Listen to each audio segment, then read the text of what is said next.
Parmi 1344 candidatures, seules 40 femmes ont été retenues pour intégrer la première promotion de l'Académie africaine pour les femmes dans le leadership politique. Parmi elles, Kliniwe Farkose, directrice générale de la municipalité de Mbabane au royaume des Swatini. Une sélection qu'elle considère comme une reconnaissance de plusieurs années de travail, de sacrifice et de résilience. Cette sélection a véritablement mis en lumière le travail remarquable des femmes à l'échelle mondiale. Venant d'un magnifique petit royaume d'environ 1,2 million d'habitants, j'en ai été profondément touchée. Dans la vie, les excuses n'ont vraiment pas leur place. Peu importe notre origine, qu'il s'agisse d'un petit village, le fait d'influencer 2 femmes ou d'en inspirer 1 million, l'impact demeure tout aussi réel.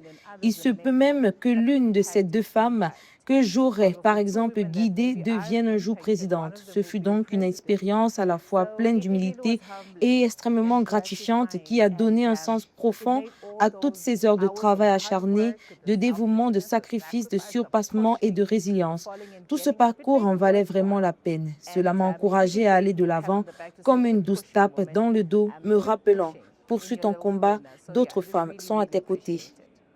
Comme elle, les femmes de cette première cohorte arrivent avec des parcours différents, mais une même volonté de transformer leur expérience en impact.